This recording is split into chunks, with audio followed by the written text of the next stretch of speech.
실제로 우리 뇌는 동시다발로 두 개를 동시에 못 움직여요. 감정을 움직이는 뇌하고 생각하는 뇌하고 동시에 두 채널이 동시에 불이 들어올 수가 없어요. 생각하는 뇌가 돌아가면 감정의 뇌가 식어요. 감정의 뇌인 편도체가 돌아가면 이 생각하는 뇌가 식어버려요. 근데 상담에서 어떻게 묻느냐면 당신 지난주에 어떤 일이 있었어요? 어떻게 지내셨어요? 묻잖아요. 그러면 나도 모르게 아 지난주에요. 그리고 생각을 하기 시작해요. 그럼 감정이 식습니다. 그래서 우리는 주의가 용량의 한계가 있기 때문에 생각을 하는 뇌를 발달을 시키면 감정이 좀 사그라들어요. 일기를 쓰기 시작하면 이 편도체가 식어요. 그리고 생각하는 뇌가 됩니다. 그래서 쓰시라고 하는 거예요. 게다가 언어화를 시키는 게 중요하다는 거예요.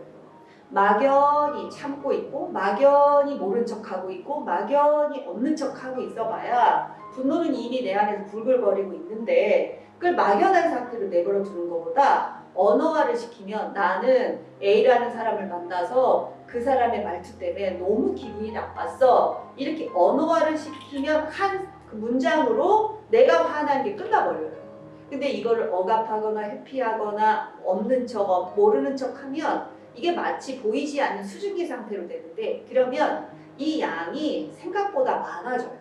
그래서 리베르만이라고 하는 학자가 모든 것들을 언어화시키면 훨씬 더 이 고통의 강도가 점점점 이렇게 올라가다가 언어화를 시키면 시킬수록 고통의 강도가 S 곡선으로 떨어지거든요. 일기를 쓰시면 이건 언어화잖아요. 근데 제일 좋은 건 말이 왜냐면 즉각적으로 할 수 있기 때문에. 근데 언제나 누구를 대상으로 이렇게 말을 할 수가 없을 때 그 다음에 쓰는 게 글이에요. 그래서 일기가 그렇게 그 도움이 됩니다. 그래서 일기는 분노 일기는 정말 도움이 돼요. 이렇게 과학적으로 여러 학자들이 증명을 해줬는데 이 좋은 방법 안 쓰셔요. 그래서 굉장히 어려운 데서 전략을 찾을 게 아니라 아주 쉽습니다. 언어화를 시키고 그 다음에 생각하는 뇌를 열으시면 되고요. 그 다음에 이번에 책을 쓰면서 제가 새롭게 알아차린 것 중에 하나가 소설책을 많이 보는 거예요. 그래서 굉장히 흥미롭더라고요. 그래서 왜 소설책이 이 분노를 조절하는 좋은 전략이 될까? 그 연구 논문을 읽어봤더니 이 소설책을 많이 읽으면 그 소설에 있던 주인공의 그 캐릭터, 성격 이런 것들을 굉장히 우리가 모방을 할 수 있다고 해요. 그래서 그 캐릭터를 동일시를 많이 하면 할수록 그 강도가 많으면 많을수록 그 여러 캐릭터에 대한 것들이 학습이 되기 때문에 그래서 그거에 대한 것들이 내면화가 되면 이런 것들을 조율하는 데도 이 소설책이나 문학책이 굉장히 많이 도움이 된다고 해요. 그래서 우리가 흔하게 알고 있던 이런 방법들이 그냥 개발서에 쓰인 거는 아니었구나라는 걸 새롭게 알게 됐고 이런 방법들 중에 어쨌든 당신 스타일이 있잖아요. 제일 중요한 건 이런 거를 알고 있는 게 중요한 게 아니라 미리 내가 이 방법이 맞는지를 연습을 해보셔야 됩니다. 그냥 막상 닥치면 그 순간에 안 떠올라요.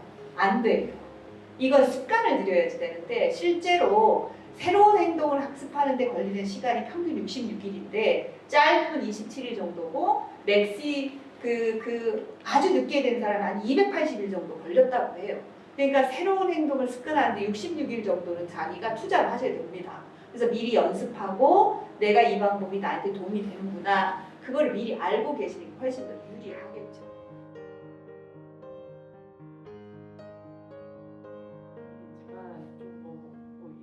불교에서는 뭐 감정이 물과 같이 잔잔해야 된다 이렇게 얘기도 하잖아요. 그것에 대해서는 좀 어떻게 생각하세요?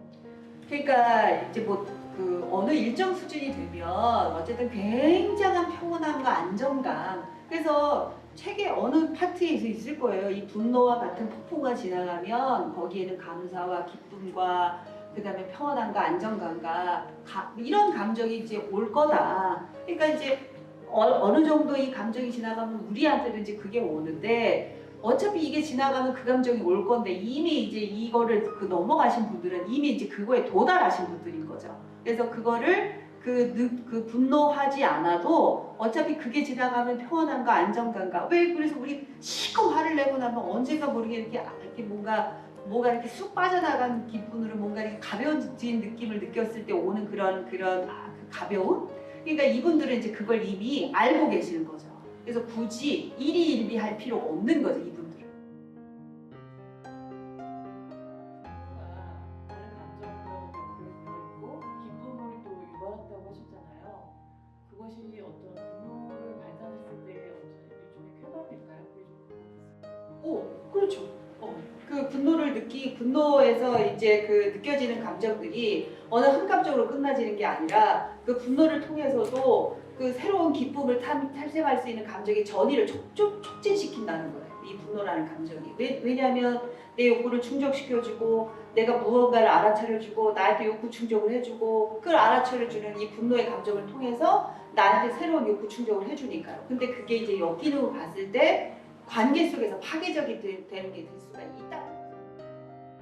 감동을 받아서 뭐 어쨌든 너무 좋은 책이 하는 것도 너무 기쁨이지만 저는 기본적으로 카운슬러고 상담자이기 때문에 제 책을 통해서 한 명이라도 어쨌든 삶을 다시 살아가게 됐고 누구라도 이거를 통해서라도 관계가 조금이라도 나아졌고 나를 조금이라도 이해하게 됐다 이러면 저는 사실은 성공입니다.